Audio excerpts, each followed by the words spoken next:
വന്ദേ മാതരവുമായി ബന്ധപ്പെട്ട് രാജ്യത്ത് ഇപ്പോൾ ഉയർന്നു കേൾക്കുന്ന വലിയൊരു വിവാദത്തിൻ്റെ കാര്യമാണ്. കാരണം മഹാരാഷ്ട്രയിലെ സർക്കാർ 150-ാം വാർഷികമാണ് വന്ദേ മാതരത്തിൻ്റെ. അതുകൊണ്ട് എല്ലാ സ്കൂളുകളിലും ഇത് പാടണം എന്ന ഒരു നിർദ്ദേശം മുന്നോട്ട് വയ്ക്കുന്നു. അത് യോജിക്കാൻ കഴിയില്ല എന്ന് സമാജ്വാദി പാർട്ടിയിലെ ഒരു MLA നിലപാട് സ്വീകരിക്കുന്നു. അതേ തുല്ലി വലിയ ബഹളം ഉണ്ടാകുന്നു. അദ്ദേഹത്തിൻ്റെ വീടിന് മുന്നിൽ പോയി BJP-ക്കാർ ബഹളം വയ്ക്കുകയും പാകിസ്ഥാനിലേക്ക് പോയിക്കോളൂ, വന്ദേ മാതരം പാടാൻ കഴിയില്ലെങ്കിൽ എന്ന് പറയുകയും ചെയ്യുകയാണ്. അപ്പോൾ വന്ദേ മാതരത്തെ ചൊല്ലി എപ്പോഴെല്ലാം വിവാദങ്ങൾ ഉണ്ടായിട്ടുണ്ട് നമുക്ക് ഓർക്കാവുന്നതാണ്. വന്ദേ മാതരം ദേശീയ ഗീതമായി പ്രഖ്യാപിക്കുന്നു. പിന്നെ അതിൻ്റെ ഓരോ വർഷത്തെയും ആനിവേഴ്സറി കേന്ദ്ര സർക്കാർ തന്നെ നേരിട്ടെത്തി ആഘോഷിക്കുന്നു. അത് ഇപ്പോൾ വന്ദേ മാതരം പലയിടത്തും BJP പ്രവർത്തകരും ഹിന്ദുത്വരും മുസ്ലിങ്ങളോട് വന്ദേ മാതരം ചൊല്ലാൻ ആവശ്യപ്പെടുകയും അത് വീഡിയോയിൽ പകർത്തും. അവർ പാടാൻ തയ്യാറല്ലെങ്കിൽ അത് വലിയ വാർത്തയാക്കാനും അല്ലെങ്കിൽ മുസ്ലിം ഹെയ്റ്റിന് പ്രയോജനപ്പെടുത്താനും ശ്രമിക്കും. TV ഡിബേറ്റുകളിൽ പോലും വന്ദേ മാതരം പാടുമെന്ന് മുസ്ലിം പാനലിസ്റ്റുകളോട് BJP-ക്കാർ ആവശ്യപ്പെടുന്നത് കണ്ടിട്ടുണ്ട്. അവർക്ക് പോലും പാടാൻ പലപ്പോഴും കഴിയാത്തത്. എന്തായാലും ഇത് ഒരു ഹെയ്റ്റിനും പരമത വിദ്വേഷത്തിനും പലപ്പോഴായി ഉപയോഗിച്ച് കാണുന്നു. ജയ് ശ്രീറാം എന്ന് പറയുന്ന അവരുടെ ഭക്തി മുദ്രാവാക്യം ഒരു ഘട്ടം കഴിഞ്ഞപ്പോൾ എങ്ങനെയാണ് ചിലപ്പോൾ വയലൻസിൻ്റെയും ഭാഗമാകുന്നതെന്ന് നാം കണ്ടതാണല്ലോ. അതുപോലെ വന്ദേ മാതരം എന്ന് പറഞ്ഞ പാട്ട് സത്യത്തിൽ ഇന്ത്യൻ ഏകതയുടെയും രാജ്യസ്നേഹത്തിൻ്റെയും പാട്ടാണോ അതോ ഡിവിഷൻ്റെ പാട്ടാണോ എന്ന് സംശയം പോലും ഇപ്പോൾ ഉണ്ടാകുന്ന തരത്തിലാണ് അതിനെ ഒരു പരമത വിദ്വേഷത്തിനുള്ള ഉപാധിയാക്കി വെച്ചിരിക്കുന്നത്. രണ്ട് മുസ്ലിം കക്ഷികളുടെ ഈ കാര്യത്തിലുള്ള അഭിപ്രായം ദേശീയ ഗാനം എന്ന് പറഞ്ഞ ജനഗണമനയെ ഞങ്ങൾ അംഗീകരിക്കുന്നുണ്ട്. പക്ഷേ വന്ദേ മാതരം എന്ന പാട്ടിൻ്റെ വരികൾക്ക് വിശ്വാസപരമായ പ്രശ്നമുണ്ട്. അതിൻ്റെ ഉൽപ്പത്തിയുടെ കാലം എടുത്താൽ ചരിത്രപരമായി അതിനകത്ത് പ്രശ്നമുണ്ട്. അത് ഞങ്ങൾക്ക് അംഗീകരിക്കാൻ കഴിയില്ല എന്ന അഭിപ്രായമുള്ള ആൾക്കാരും അതിനകത്തുണ്ട്. എന്തായാലും അത് വീണ്ടും ഒരു ഹീറ്റഡ് ഡിബേറ്റിന് കാരണമായി മാറിയിരിക്കുകയാണ്. നമ്മളതിനെക്കുറിച്ചാണ് ആദ്യം സംസാരിക്കുന്നത്. ദാവൂദ് സാഹിബിന് എന്താണ് തോന്നുന്നത്? വന്ദേ മാതരം അത് ഇമ്പോസ് ചെയ്യാൻ ശ്രമിക്കുന്നത് സർക്കാരിൻ്റെ സ്വാഭാവികമായിട്ടും രാഷ്ട്രീയ താല്പര്യം അതിനകത്തുണ്ടാവും. പക്ഷേ ഒരു കൂട്ടം ആളുകൾ ഇപ്പോഴും അതിനോട് ഒരു വിപ്രതിപത്തിയും വിയോജിപ്പും രേഖപ്പെടുത്തുകയാണ്. അതിൻ്റെ ഒരു ഇമ്പാക്റ്റ് ഏരിയ എന്താണ്, അല്ലെങ്കിൽ അതിൻ്റെ ഒരു പലതരത്തിലുള്ള ഡയമെൻഷൻസ് എന്താണ്? ഇതിപ്പം വലിയ ചർച്ചയാകാൻ കാരണം വെച്ചാൽ ഈ വന്ദേ മാതരത്തിൻ്റെ 150-ാം വാർഷികമാണ് ഈ നവംബർ 7. 1975 ബങ്കിങ് ചന്ദ്ര ചാറ്റർജി എന്ന് പറയുന്ന ബംഗാളി നോവലിസ്റ്റ് അദ്ദേഹത്തിന് ആനന്ദ് മഠ് എന്ന് പറയുന്ന നോവൽ എഴുതുന്നു. ആ നോവലിലാണ് ഈ ഗാനം ഉള്ളത്. അപ്പോൾ അതിൻ്റെ 150-ാം വാർഷികത്തിൽ ഒരു വർഷം നീളുന്ന വാർഷിക ആഘോഷ പരിപാടികൾ കേന്ദ്ര സർക്കാർ പ്രഖ്യാപിച്ചിരിക്കുകയാണ്. അപ്പോൾ അതിൻ്റെ ഭാഗമായിട്ട് പല സംസ്ഥാനങ്ങളിലും ഇപ്പം മഹാരാഷ്ട്രയുടെ കാര്യം നിഷാദ് പറഞ്ഞു. രാജസ്ഥാനിൽ അവിടുത്തെ വിദ്യാഭ്യാസ വകുപ്പ് ഒരു സർക്കുലർ അയച്ചിട്ടുണ്ട്. കേന്ദ്ര ആഭ്യന്തര വകുപ്പും സാംസ്കാരിക വകുപ്പും സംസ്ഥാനങ്ങൾക്ക് നേരത്തെ തന്നെ സർക്കുലർ അയച്ചിട്ടുണ്ട് ഇതിൻ്റെ വാർഷികവുമായി ബന്ധപ്പെട്ട്. അതിൻ്റെ ചുവട് പിടിച്ച് വിവിധ സംസ്ഥാന സർക്കാരുകൾ പലതരം പരിപാടി നടക്കുകയാണ്. അതിൻ്റെ ഭാഗമായിട്ടാണ് മഹാരാഷ്ട്രയിൽ എല്ലാ സ്കൂളുകളിലും ഇത് ചൊല്ലണം എന്ന് പറഞ്ഞിട്ടുള്ള സർക്കുലർ വരുന്നു. രാജസ്ഥാനിൽ എല്ലാ മദ്രസകളിലും ഡെയിലി ഇത് ചൊല്ലിയിരിക്കണം എന്ന് ഈ ഒരു വർഷം മുഴുവൻ എല്ലാ ദിവസവും ചൊല്ലിയിരിക്കണമെന്ന് അവിടുത്തെ വിദ്യാഭ്യാസ മന്ത്രി പ്രഖ്യാപിച്ചിട്ടുണ്ട്. ജമ്മു കാശ്മീരിൽ നാഷണൽ കോൺഫറൻസ് ഭരിക്കുന്ന ജമ്മു കാശ്മീരിൽ അവിടുത്തെ കൾച്ചറൽ ഡിപ്പാർട്ട്മെൻറ്റ് അണ്ടർ സെക്രട്ടറി എല്ലാ വിദ്യാഭ്യാസ സ്ഥാപനങ്ങൾക്കും ഇത് ചൊല്ലിയിരിക്കണം എന്ന് പറഞ്ഞിട്ട് സർക്കുലർ അയക്കുന്നു. എന്ന് മാത്രമല്ല അത് പരിശോധിക്കാൻ വേണ്ടി ശരിക്കും എല്ലായിടം ചൊല്ലുന്നുണ്ടോ എന്ന് പരിശോധിക്കാൻ വേണ്ടിയിട്ട് നോഡൽ ഓഫീസർമാരെ നിശ്ചയിച്ചുകൊണ്ട് സർക്കുലർ ഇറക്കി. ഉമർ അബ്ദുള്ള അതിനെക്കുറിച്ചൊന്നും എനിക്കതൊന്നും അറിയില്ല എന്നാണ് പുള്ളി പറയുന്നത്. ഇപ്പോൾ ഈ 2 ദിവസം മുമ്പ് എനിക്ക് ലക്ഷദ്വീപ് എന്നുള്ളൊരു സുഹൃത്ത് അവിടുത്തെ സ്കൂളുകളിൽ വന്നിട്ടുള്ള സർക്കുലർ അയച്ചു തന്നിരുന്നു. അവിടെ ചൊല്ലേണ്ട രീതിയും കാര്യങ്ങളൊക്കെ നിർബന്ധമായിട്ടും ചൊല്ലിയിരിക്കണം, സ്കൂളുകളിൽ ചൊല്ലിയിരിക്കണം എന്ന് പറഞ്ഞുകൊണ്ട് അവിടുത്തെ സെക്രട്ടറി സർക്കുലർ അയച്ചതിനെക്കുറിച്ച്. അപ്പോൾ അതാണ് ഇപ്പോൾ ഇത് വിവാദമാകുന്നതിൻ്റെ ഒരു കാരണം. പിന്നെ ഇതിൻ്റെ 150-ാം വാർഷികം ഉദ്ഘാടനം ചെയ്തുകൊണ്ട് നരേന്ദ്രമോദി ഒരു പ്രസ്താവന നടത്തുന്നുണ്ട്. കോൺഗ്രസ് 1935 അവരുടെ ഒരു സെഷനിൽ ഫിറോസ്പൂർ സെഷനിൽ കോൺഗ്രസിൻ്റെ ഇതിലെ കുറേ ഖണ്ഡികൾ സ്റ്റാൻസ് ഒഴിവാക്കി കളഞ്ഞു. അത് കോൺഗ്രസിൻ്റെ ഈ പ്രീണന രാഷ്ട്രീയത്തിൻ്റെ വിഭജന രാഷ്ട്രീയത്തിൻ്റെ ഭാഗമായിട്ടാണ് എന്ന് പറഞ്ഞുകൊണ്ട് കോൺഗ്രസിനെയും അദ്ദേഹം അറ്റാക്ക് ചെയ്യുന്നുണ്ട്. അപ്പോൾ ആ കോണ്ടെക്സ്റ്റിൽ പിന്നെ എഗൻ ഈ പറയുന്ന മുംബൈയിൽ അബു ആസ്മി ഇതിൻ്റെ ഒരു പരിപാടിക്ക് ക്ഷണിക്കുന്നു. ഇത് ചൊല്ലുന്നൊരു പരിപാടി ക്ഷണിക്കുന്നു. പുള്ളി അതിൽ പങ്കെടുത്തില്ല. അപ്പോൾ പുള്ളിയുടെ വീട്ടിലേക്ക് BJP-ക്കാർ മാർച്ച് നടത്തുന്നു, വലിയ ബഹളം ഉണ്ടാക്കുന്നു, പാകിസ്ഥാനിലേക്ക് പോകണമെന്നൊക്കെ പറയുന്നു. അങ്ങനെയാണ് ഇത് വീണ്ടും ഒരു ഡിബേറ്റായിട്ട് വരുന്നത്. അപ്പോൾ ഇത് പുതിയ കാര്യമല്ല, പറഞ്ഞതുപോലെ കാലങ്ങളായി ഇന്ത്യയിലുള്ള പ്രധാനപ്പെട്ട ഒരു ഡിബേറ്റാണ്. അതിൻ്റെ കാരണം എന്താണെന്ന് വെച്ചിട്ടുണ്ടെങ്കിൽ ഈ നോവൽ ആനന്ദ് മഠ് എന്ന് പറയുന്ന നോവൽ ബങ്കിങ് ചന്ദ്ര ചാറ്റർജി നമ്മൾ മനസ്സിലാക്കേണ്ടത് അദ്ദേഹം ഭയങ്കര സ്വാതന്ത്ര്യ സമരത്തിൻ്റെ ആശയ പ്രപഞ്ചം സൃഷ്ടിച്ച മഹാനായ എഴുത്തുകാരെന്നൊക്കെയാണ് ഈ റൈറ്റ് വിങ്ങുകാർ അദ്ദേഹത്തെക്കുറിച്ച് പറയാറ്. അദ്ദേഹം ബ്രിട്ടീഷ് ഗവൺമെൻറ് ഡെപ്യൂട്ടി മജിസ്ട്രേറ്റ് ആയിരുന്നു. ബ്രിട്ടീഷ് ഗവൺമെൻറ്റിലെ ഉന്നത ഉദ്യോഗം വഹിച്ചുകൊണ്ടാണ് അദ്ദേഹം ആ സ്ഥാനത്തിരിക്കുകയാണ് അദ്ദേഹം ഈ നോവൽ എഴുതുന്നത്. അപ്പോൾ അദ്ദേഹം എങ്ങനെയാണ് ബ്രിട്ടീഷുകാർക്കെതിരായ പോരാട്ടത്തിൻ്റെ ആശയപ്രപഞ്ചം സൃഷ്ടിച്ച എഴുത്തുകാരനാവുന്നൊരു പ്രശ്നം അവിടെ ഉണ്ട്. അപ്പോൾ അത് നോക്കുമ്പോഴാണ് ഇദ്ദേഹത്തിൻ്റെ ആനന്ദ് മഠ് എന്ന് പറയുന്ന നോവലിൽ അതിൽ ബ്രിട്ടീഷുകാരല്ല ശത്രു, അതിലും ബ്രിട്ടീഷുകാരെന്ന് പറയുന്നൊരു ഒരു സെക്കൻഡറി വില്ലൻ മാത്രമായിട്ടാണ്. വില്ലൻ ആണെങ്കിൽ തന്നെ ഒരു സെക്കൻഡറി വില്ലനായിട്ടേ വരുന്നുള്ളൂ. അതിലെ വില്ലൻ മുസ്ലിങ്ങളാണ്. അത് സംശയരഹിതമായും ഒരു മുസ്ലിം വിരുദ്ധ നോവലാണ്. മുസ്ലിങ്ങളെ ശത്രുപക്ഷത്ത് നിർത്തുന്ന, വില്ലൻ സ്ഥാനത്ത് നിർത്തുന്ന, നമ്മുടെ നാടിനുണ്ടായിട്ടുള്ള കുഴപ്പങ്ങളുടെയൊക്കെ കാരണം ഈ അധിനിവേശകരായിട്ടുള്ള മുസ്ലിങ്ങളാണ്, നവാബുമാരാണ്. ബംഗാളിൻ്റെ കോണ്ടെക്സ്റ്റിൽ പറഞ്ഞാൽ നവാബുമാരാണ്. എത്രയെന്ന് വെച്ചാൽ ബംഗാളിലെ അന്നത്തെ ഈ ടാക്സേഷനൊക്കെ അദ്ദേഹം അതിൽ വിമർശിക്കുന്നുണ്ട്. ആ ടാക്സേഷൻ കൊണ്ടുവന്നത് ആരാണ്? ബ്രിട്ടീഷുകാർ കൊണ്ടുവന്ന ടാക്സേഷൻ. പക്ഷേ അതിനുപോലും അദ്ദേഹം നവാബുമാരെയാണ് വിമർശിക്കുന്നത്. ആ നിലക്ക് വളരെ എക്സ്പ്ലിസിറ്റായിട്ട് ഒരു മുസ്ലിം വിരുദ്ധ നോവൽ എന്ന് നിസ്സംശയം പറയാവുന്ന ഒരു നോവൽ. ഈ പിന്നീടുണ്ടായിട്ടുള്ള ഹിന്ദു മഹാസഭയാകട്ടെ, ഈ പറയുന്ന സാവർക്കർ മൂവ്മെൻ്റ് ആകട്ടെ, അതിനൊക്കെയുള്ള ഒരു ആശയ പരിസരം സൃഷ്ടിച്ചു കൊടുത്തിട്ടുള്ള ഒരു നോവലാണ്. ആ നോവലിൽ ഉള്ള ഒരു കവിതാ ഭാഗമാണ് ഈ വന്ദേ മാതരം എന്ന് പറയുന്നത്. അപ്പോൾ സ്വാഭാവികമായിട്ടും അത് ഇന്ത്യയിൽ നമുക്കറിയാം, ഈ ദേശീയ പ്രസ്ഥാനത്തിൻ്റെ തന്നെ ഭാഗമായിട്ട് ഈ വലതുപക്ഷധാര അല്ലെങ്കിൽ ഹിന്ദുത്വധാര എന്ന് പറയുന്നത് വളരെ സജീവമായി തുടക്കം തന്നെയുണ്ട്. ഇപ്പം ലാൽ പാൽ തിലക്, ട്രയോസ്, അതിനെക്കുറിച്ചൊക്കെ നമ്മൾ പഠിച്ച കാര്യമാണ്. അപ്പോൾ അവർ പലപ്പോഴും ഈ വന്ദേ മാതരത്തെ എപ്പോഴും മുന്നോട്ട് വെക്കുന്നുണ്ടായിരുന്നു ഈ നാഷണലിസ്റ്റ് മൂവ്മെൻറ്റിൻ്റെ ഭാഗമായിട്ട്. സ്വാഭാവികമായിട്ടും അതിനെതിരായിട്ടുള്ള ഇതും കോൺഗ്രസ്സിനകത്ത് തന്നെ ഉണ്ടായിരുന്നു. അപ്പോൾ ഇത് രണ്ടും നമ്മൾ ഡിബേറ്റ് കോൺഗ്രസ്സിൽ എപ്പോഴും ഉണ്ടായിരുന്നു. അങ്ങനെയാണ് 35 സെഷനിൽ ജവഹർലാൽ നെഹ്റുവിൻ്റെ നേതൃത്വം, ജവഹർലാൽ നെഹ്റു, രവീന്ദ്രനാഥ് ടാഗോർ അടക്കമുള്ളൊരു കമ്മിറ്റിയെ നിശ്ചയിക്കുന്നു. ആ കമ്മിറ്റിയാണ് ഈ പാട്ട് നമുക്ക് അഡാപ്റ്റ് ചെയ്യാം, നമ്മുടെ ഈ ദേശീയ പ്രസ്ഥാനത്തിൻ്റെ ഭാഗമായിട്ട് ഈ പാട്ട് സ്വീകരിക്കാം, പക്ഷേ അതിലെ അവസാനത്തെ സ്റ്റാൻസ അത് ഒഴിവാക്കിക്കൊണ്ട് സ്വീകരിക്കാം. അവസാനത്തെ സ്റ്റാൻസയുടെ എന്താണെന്ന് വെച്ചാൽ അത് വളരെ പ്രത്യക്ഷമായി ദുർഗാദേവിക്ക് വന്ദനം, പൂജിക്കുന്ന തരത്തിലുള്ള വരികളാണ്. ദുർഗാദേവി, സരസ്വതി, ഇതിനൊക്കെ പൂജിക്കുന്നതാണ്.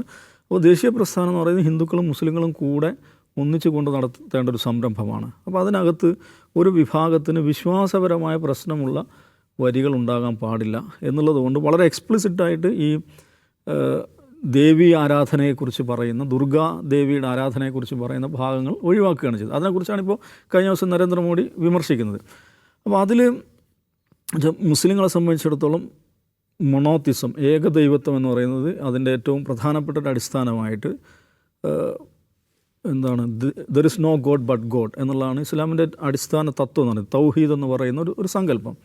അതിനകത്ത് പ്രവാചകൻ പോലും ആരാധ്യനല്ല, പ്രവാചകനെ പോലും ആരാധിക്കാൻ പറ്റില്ല എന്നുള്ളതാണ്. ഇത് വിഗ്രഹാരാധനയെ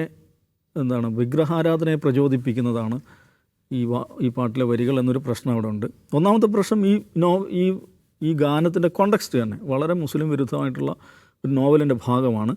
രണ്ടാമത് വിഗ്രഹാരാധനയെ പ്രോത്സാഹിപ്പിക്കുന്നു. ഇനിയിപ്പോൾ ആ ഭാഗം മാറ്റിയാൽ പോലും ഈ ഭൂമിയെ ദേവതയായിട്ട് കാണുക, മദർ ഗോഡസ് എന്ന് പറയുന്ന സങ്കല്പമാണ് വന്ദേ മാതരത്തിൽ. അതുകൊണ്ട് വിശ്വാസപരമായി അത് ഞങ്ങൾക്ക് പറ്റില്ല എന്ന പൊസിഷനാണ് എല്ലാ കാലത്തും മുസ്ലിം നേതൃത്വം എടുത്തിട്ടുള്ളത്. എന്ന് മാത്രമല്ല അതിൻ്റെ പൊളിറ്റിക്കൽ ലീഡർഷിപ്പും ഈ പറയുന്ന ഉലമയും റിലീജിയസ് സ്കോളേഴ്സും ഒരേപോലെ ഒരു പൊസിഷൻ എടുത്താണ്.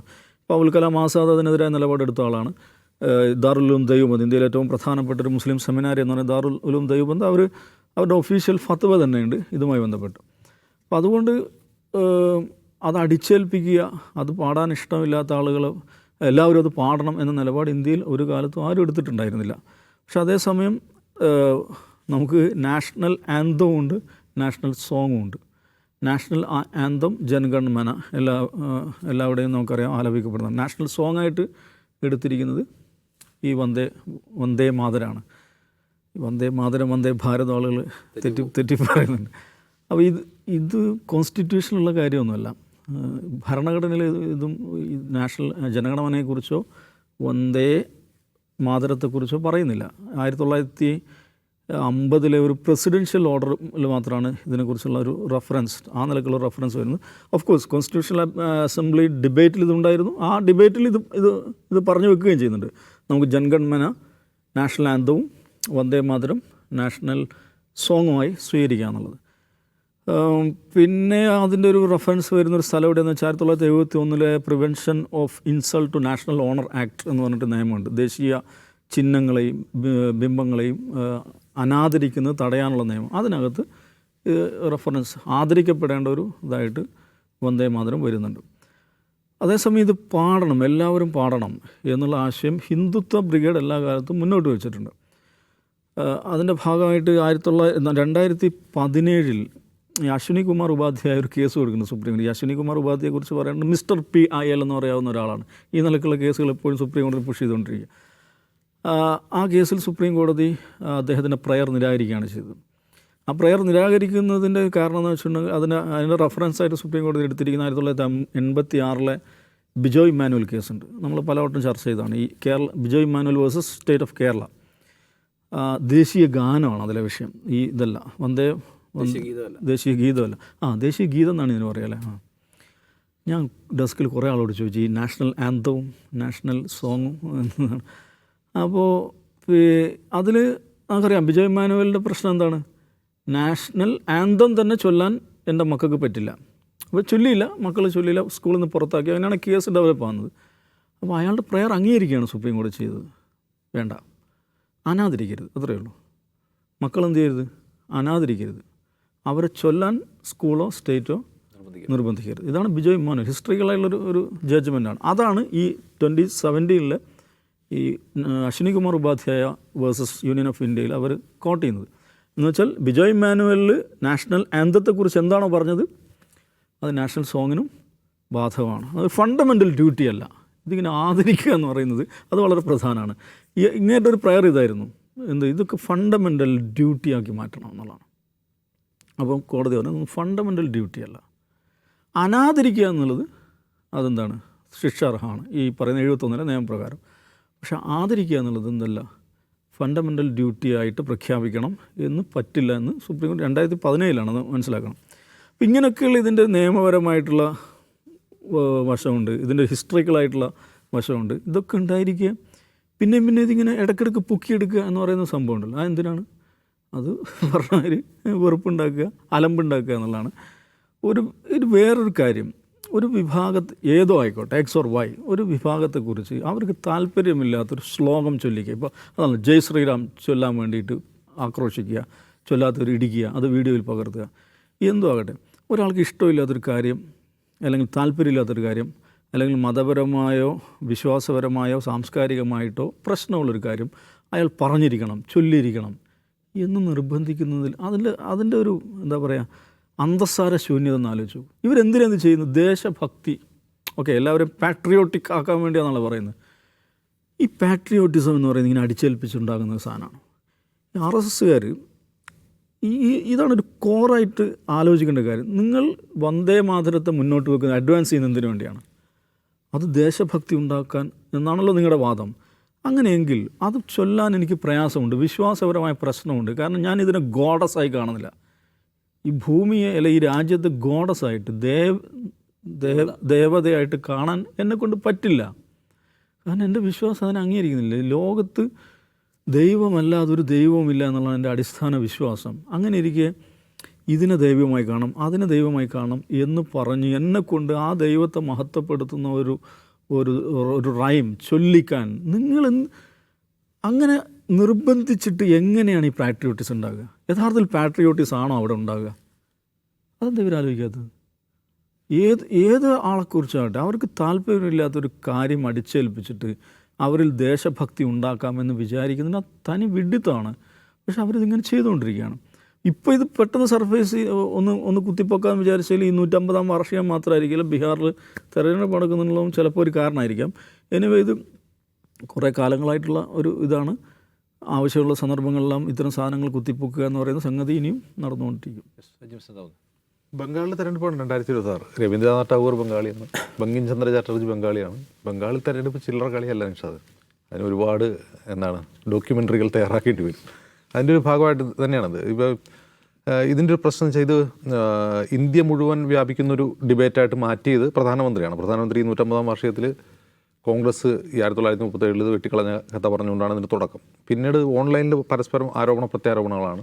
അപ്പോൾ കോൺഗ്രസ് അതിനെ ഡിഫെൻഡ് ചെയ്യുന്നത് ഈ വന്ദേമാതരത്തിൻ്റെ ബാക്കി സ്റ്റാൻസ മുഴുവൻ കോൺഗ്രസ് വെട്ടിക്കളഞ്ഞു എന്ന് ആരോപിക്കുമ്പോൾ നിങ്ങൾ അപമാനിക്കുന്നത് രവീന്ദ്രനാഥ് ടാഗോറിനെയാണ്. കാരണം നെഹ്റു സുഭാഷ് ചന്ദ്രബോസ്, രവീന്ദ്രനാഥ് ടാഗോറും 3 പേര് കൺസൾട്ട് ചെയ്തിട്ടാണ് ആ തീരുമാനം എടുക്കുന്നത്. നെഹ്റു ഇത് വായിച്ചത്, ആനന്ദമഠം വായിച്ചിട്ടുണ്ടായിരുന്നില്ല. അദ്ദേഹം എൻ്റെ ഇംഗ്ലീഷ് ട്രാൻസ്ലേഷൻ വായിച്ചു. ഈ ഗാനം വായിച്ചിട്ട് അദ്ദേഹത്തിന് മനസ്സിലാവുന്നില്ല എന്ന് പറഞ്ഞ് രവീന്ദ്രനാഥ് ടാഗോറിന് കത്ത് എഴുതി, എനിക്കിത് വായിച്ചിട്ട് എന്താണെന്ന് മനസ്സിലാവുന്നില്ല, നിങ്ങളൊന്ന് എക്സ്പ്ലെയിൻ ചെയ്യണം, ഇത് പഠിക്കണം, നിങ്ങളുടെ ഒരു നിലപാട് അതിൽ പറയണം എന്നോടെന്ന് പറഞ്ഞു. അപ്പോൾ രവീന്ദ്രനാഥ് ടാഗോർ പറഞ്ഞു, അതിന് ഇങ്ങനെയൊരു പ്രശ്നമുണ്ട്, ഇത് മുസ്ലിം സെക്റ്റ് അതിനെക്കുറിച്ച് ഉന്നയിക്കുന്ന പ്രശ്നങ്ങളിൽ അവർക്ക് അവരുടേതായ വിശ്വാസപരമായ പ്രശ്നമുണ്ട്. അതുകൊണ്ട് ആദ്യത്തെ 2 സ്റ്റാൻസ ഈസ് ഓക്കെ, ഒരു പാട്രിയോട്ടിക് സോങ് എന്ന നിലയിൽ ആദ്യത്തെ 2 സ്റ്റാൻസ ഓക്കെയാണ്, ബാക്കി അത് ഉപയോഗിക്കേണ്ട. അങ്ങനെയാണ് ആ തീരുമാനം ഉണ്ടാകുന്നത്. പിന്നീടാണ് ഇന്ത്യ സ്വതന്ത്രമായതിനു ശേഷമാണ് അത് ദേശീയ ഗീതമൊക്കെ ആയിട്ട് മാറുന്നത്. ഇതിലൊരു പ്രശ്നം ആ പാട്ട് മാത്രമല്ല, ആനന്ദമഠം എന്ന് പറയുന്ന നോവൽ തന്നെ പ്രശ്നമാണ്. എന്തുകൊണ്ടാണെന്ന് വെച്ചാൽ നമ്മൾ ബങ്കിം ചന്ദ്ര ചാറ്റർജി ഏതോ ഒരു ദേശഭക്തനായ ഒരു സാഹിത്യകാരൻ ഒരു കഥ എഴുതി, ഇങ്ങനൊരു ചെറിയ ഹിന്ദു സിംബോളിക്സ് വന്നു, അതിന് കുറേ ആൾക്കാർ എതിർത്തു, അങ്ങനെ നറേറ്റീവാണ് ആളുകൾ പ്രചരിപ്പിക്കുന്നത്. ഈ വേറൊരു മിത്ത് കൂടി പ്രചരിച്ചിട്ടുണ്ട്. ഞാനൊക്കെ സ്കൂളിൽ പഠിക്കുന്ന കേട്ട കാര്യം, ഞാൻ ഈ ഒരു അടുത്ത കാലം വരെ അത് വിശ്വസിച്ചുകൊണ്ടിരുന്നു. അതായത് ജോർജ് 5-ാമൻ രാജാവ് ഇന്ത്യയിൽ വന്നപ്പോൾ അദ്ദേഹത്തെ സ്വീകരിക്കാൻ വേണ്ടിയാണ് ദേശീയഗാനമായ ജനഗണമന എഴുതിയത്. ഞാൻ അടുത്ത കാലം വരെ, ഒരു 10 വർഷം മുമ്പ് വരെ ഞാൻ അത് വിശ്വസിച്ചിരുന്ന ആളാണ്. നമ്മൾ സ്കൂളിൽ തൊട്ടേ നമ്മൾ ഒരു വിസ്പർ ക്യാമ്പയിനാണത്. അപ്പോൾ ഈ 2 കാര്യങ്ങൾ, അപ്പോൾ വന്ദേമാതരം എന്തോ ഒരു ഉത്കൃഷ്ട കൃതിയാണ്, ആനന്ദമഠം എന്തോ ഒരു ദേശഭക്തി സാധനമാണ് എന്നൊരു തെറ്റിദ്ധാരണ ആൾക്കിടയിലുണ്ട്. ഇത് നമ്മൾ ഒരു നേർരേഖ ബങ്കിം ചന്ദ്ര ചാറ്റർജിയിൽ നിന്നിട്ട് വരയ്ക്കുകയാണ്, അത് ഇവിടെ RSS എത്തുമെന്നുള്ളതാണ് എൻ്റെ യാഥാർത്ഥ്യം. അതെങ്ങനെയാണെന്ന് വെച്ചാൽ, ഇപ്പോൾ നമുക്കറിയാം ബ്രിട്ടീഷുകാർക്കെതിരെ, പ്രത്യേകിച്ചും ഈസ്റ്റ് ഇന്ത്യ കമ്പനിക്കെതിരെ ഇന്ത്യയിൽ ഉണ്ടായിട്ടുള്ള റെബലിയൻസ് എല്ലാം അതത് പ്രദേശങ്ങളിൽ പ്രാദേശികമായിട്ടുണ്ടായതാണ്. ബംഗാളിൽ നോക്കുകയാണെങ്കിൽ, ബംഗാളിൽ ആദ്യമായി അങ്ങനെ റെബലിയൻ വരുന്നത് ഈ ബംഗാൾ ഫാമിൻ, 18-ാം നൂറ്റാണ്ടിലുണ്ടാകുന്ന ബംഗാൾ ക്ഷാമം എന്ന് പറയുന്ന ആൾ പട്ടിണി കിടന്ന് മരിച്ച സംഭവമാണ്. അതേ തുടർന്ന് ഈ ബംഗാളിൽ സന്യാസിമാരും ഫക്കീർമാരും, പ്രത്യേകം ശ്രദ്ധിക്കണം, സന്യാസിമാരും ഫക്കീർമാരും ഒരുമിച്ച് ഈ ബ്രിട്ടീഷ് ഭരണത്തിനെതിരെ പോരാടുകയാണ്. അപ്പോൾ ബ്രിട്ടീഷ് ഭരണം എന്ന് പറഞ്ഞാൽ അവിടെ നവാബ്മാരുണ്ട്, ബ്രിട്ടീഷ് ഈസ്റ്റ് ഇന്ത്യ കമ്പനിയുണ്ട്, ഇതിന് രണ്ടിനെതിരെയുള്ള പോരാട്ടമാണ്. അവിടെ ജാതി മതമൊന്നുമില്ല, സന്യാസിമാരും ഫക്കീർമാരും ഒരുമിച്ചാണ് റെബലിയൻ. അപ്പോൾ അങ്ങനെ ഒരു സംഭവം നടന്നിട്ടുണ്ട് ഈ 18-ാം നൂറ്റാണ്ടിൽ. 19-ാം നൂറ്റാണ്ടിലാണ് ആനന്ദമഠം എഴുതുന്നത്. ഈ സംഭവത്തെ ആധാരമാക്കിയിട്ടാണ് ആനന്ദമഠം നോവൽ എഴുതുന്നത്. ഈ ബങ്കിം ചന്ദ്ര ചാറ്റർജി എന്ത് ചെയ്തെന്ന് അറിയോ? അതങ്ങ് വെട്ടിക്കളഞ്ഞു. അതായത് ഈ ഫക്കീർമാരെ അങ്ങ് വെട്ടിക്കളഞ്ഞിട്ട് അതൊരു ഹിന്ദു മുസ്ലിം കോൺഫ്ലിക്റ്റ് ആണ് എന്ന് ധ്വനിപ്പിക്കുന്ന രീതിയിൽ ആ നോവൽ അങ്ങ് എഴുതി. അപ്പോൾ യഥാർത്ഥത്തിൽ അങ്ങനെ ഒരു നോവൽ എഴുതേണ്ട ഒരു രാഷ്ട്രീയ സാഹചര്യം അന്നില്ല. ആക്ച്വലി രാഷ്ട്രീയ സാഹചര്യം എന്ന് പറഞ്ഞാൽ ഈ ഇന്നത്തെ പോലെ ഡിവിഷനോ ഈ പോളറൈസേഷനോ ഒന്നും അന്നില്ല. അന്ന് എല്ലായിടത്തും ഇത് ഒരുമിച്ചാണ്. ഈ നോവൽ തന്നെ ഇത് എഴുതുന്ന കാലത്ത് അത്ര കൊണ്ടാടപ്പെട്ടതോ സെലിബ്രേറ്റ് ചെയ്യപ്പെട്ട സാധനമല്ല. ആകെ ഇത് അഡോപ്റ്റ് ചെയ്ത ആ സോങ് മാത്രമാണ്. ആ സോങ് അഡോപ്റ്റ് ചെയ്യാൻ വേറൊരു കാരണം കൂടിയുണ്ട്, ബംഗാൾ വിഭജനം. ഈ ബംഗാൾ വിഭജനം യഥാർത്ഥത്തിൽ ബ്രിട്ടീഷുകാർ വളരെ കുടിലമായൊരു നീക്കമായിരുന്നു. അതായത് ഇപ്പം നോക്കൂ, 17-ാം നൂറ്റാണ്ടിൽ മുസ്ലിം സന്യാസിമാരും ഹിന്ദു സന്യാസിമാരും ഒരുമിച്ച് ഇവരെ നേരിടുന്നു. ഇത് പൊളിക്കണ്ടേ? ഈ പൊളിക്കാൻ വേണ്ടിയാണ് ഇവർ ആക്ച്വലി ഈ ഒരു യൂണിറ്റി തകർക്കാൻ വേണ്ടിയാണ് അവർ ബംഗാൾ വിഭജനം നടത്തിയത്. ഒരു മുസ്ലിം മജോറിറ്റി ബംഗാളും ഒരു ഹിന്ദു മജോറിറ്റി ബംഗാളും ഉണ്ടാക്കി. എന്നിട്ട് മുസ്ലിം മജോറിറ്റി ബംഗാളിൽ മുസ്ലിങ്ങൾക്ക് ധാരാളമായി സർക്കാർ ജോലി കൊടുത്തു. ഇതുണ്ടാക്കുന്നൊരു അസ്വസ്ഥതയുണ്ടാവും, ആ പ്രദേശത്തുണ്ടാകുന്നൊരു അസ്വസ്ഥതയുണ്ടാവും. ഈ അസ്വസ്ഥതയുടെ പശ്ചാത്തലത്തിലാണ് എന്ത് വരുന്നത്, ഒരുതരം ഹിന്ദു റിനൈസൻസ് എന്ന് പറയുന്നത് ബംഗാളിൽ സംഭവിക്കുന്നത്. നമ്മൾ ഈ ലാൽ ബാൽപാൽ എന്ന് പറയുന്ന ആളുകളും രാജാ റാം മോഹൻ റോയ് പോലുള്ളവർ നേരത്തെ തുടങ്ങി വെച്ച സാമൂഹ്യ പരിഷ്കരണം, അതിൻ്റെയൊക്കെ ബാക്കി പത്രമായിട്ടാണ് ഈ സംഭവം ഉണ്ടാകുന്നത്. അവിടെ ഈ മദർ ഇന്ത്യ എന്ന ഒരു ആശയം വരുന്ന എവിടെ നിന്നാണ്? അതും ഇന്ത്യൻ അല്ല. ഈ വന്ദേ മാതരം എന്ന ആശയം യഥാർത്ഥത്തിൽ ഇന്ത്യൻ അല്ല, അത് വരുന്നത് ബ്രിട്ടനിൽ നിന്നാണ്. ബ്രിട്ടീഷ് എംപയറിനെ കുറിച്ചാണ് ആദ്യമായി ഈ ഒരു സങ്കല്പം വരുന്നത്, മദർ എന്ന സങ്കല്പം വരുന്നത്. അത് ഒരു ഇന്ത്യനൈസ് ചെയ്തുകൊണ്ട് ഈ പറയുന്ന ബംഗാൾ വിഭജനത്തിന് ശേഷം സ്വദേശി പ്രസ്ഥാനം ശക്തി പ്രാപിച്ചപ്പോൾ അവർ ഏറ്റെടുത്തൊരു ഒരു പ്രതീകമാണ്. അപ്പോൾ മദർ ഇന്ത്യക്ക് വേണ്ടിയിട്ട് ഒരു പാട്ട് വേണമെങ്കിൽ അത് വന്ദേ മാതരം എടുത്തു എന്നേ ഉള്ളൂ. അതല്ലാതെ ഇത് എന്തോ ഒരു തരത്തിൽ ഡിവിഷൻ ഉണ്ടാക്കാൻ വേണ്ടി ചെയ്തൊരു കാര്യമല്ല. നമ്മൾ നോക്കുക, ഈ വന്ദേ മാതരം ഇതിൽ വന്നതോടുകൂടി പിന്നീട് നമ്മൾ നോക്കുക, വളരെ പെട്ടെന്ന് ഹിന്ദു മഹാസഭ രൂപീകരിക്കുന്നു. 1925 RSS ഉണ്ടാകുന്നു. പിന്നീട് നടന്ന കാര്യങ്ങളൊക്കെ നമുക്കറിയാം. ഞാൻ അതുകൊണ്ടാണ് പറഞ്ഞത്, ഈ നേരെ വരച്ച ചെന്നെത്തുന്നത് ബങ്കിം ചന്ദ്ര ചാറ്റർജിയിലാണെന്നുള്ളത്. ഇത് കൂടുതൽ കത്തിക്കാൻ ഞാൻ മുമ്പ് പറഞ്ഞ പോലെ ബംഗാൾ ഇലക്ഷനാണ് ഇതിൻ്റെ പ്രധാനപ്പെട്ട കാരണം. അവിടെ സുവേന്ദു അധികാരിയും ടീമും വൻ കളികളാണ് നടന്നത്. അതായത് കഴിഞ്ഞ ദിവസം അവിടെ വൻ പ്രശ്നമാണ്. TMC ഒരു വശത്ത് രവീന്ദ്രനാഥ് ടാഗോറിനെ ഡിഫെൻഡ് ചെയ്യുന്നു. രവീന്ദ്രനാഥ് ടാഗോറാണ് ഇത് വെട്ടിമാറ്റണം എന്ന് കോൺഗ്രസ്സിൽ ആവശ്യപ്പെട്ടയാൾ.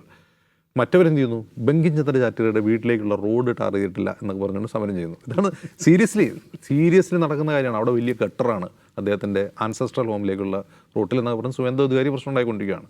ഇത് തീർച്ചയായിട്ടും ഞാൻ പറഞ്ഞല്ലോ, ബംഗാൾ എന്ന് പറയുന്നത് എല്ലാ കാലത്തും RSSൻ്റെ ഒരു പ്രധാനപ്പെട്ട ടാർഗറ്റാണ്. അവർക്കത് പിടിക്കാൻ പറ്റിയിട്ടില്ല ഇതുവരെ. അത് പിടിക്കും വരെ രവീന്ദ്രനാഥ് ടാഗോറല്ല, ബങ്കിം ചന്ദ്ര ചാറ്റർജി അല്ല, സ്വാമി വിവേകാനന്ദനല്ല, എല്ലാ കാരണം നമ്മൾ മനസ്സിലാക്കേണ്ട കാര്യം കൽക്കത്ത എന്ന് പറയുന്നത് ഈ ദേശീയ പ്രസ്ഥാനത്തിൻ്റെ തുടക്കകാലത്തെ പൊളിറ്റിക്കൽ ഹോട്ട് ബെഡാണ്. അവിടെയാണ് ഈ ക്യാപിറ്റലും അതായിരുന്നു. അപ്പോൾ ഈ ബംഗാൾ വിഭജനം തന്നെ എന്താണ്? ബംഗാൾ വിഭജനം തന്നെ നടത്തുന്നത് ഈ യൂണിറ്റി തകർക്കുക, ദേശീയ പ്രസ്ഥാനത്തെ ഇല്ലാതാക്കുക എന്നുള്ളതാണ്. ബ്രിട്ടീഷുകാർ നോക്കിയിട്ട് നടക്കാത്ത കാര്യം ഇനി RSSും BJP നോക്കി നടക്കുമെന്ന് നമുക്ക് ആദരിക്കാം. യെസ്, എന്നാലും തെരഞ്ഞെടുപ്പ് ലക്ഷ്യങ്ങളെ മുൻനിർത്തിയുള്ള പദ്ധതികൾ, അതേ ചൊല്ലിയുള്ള പുതിയ പുതിയ സംഗതികൾ, അതാണ് നമ്മൾ കാണുന്നത്.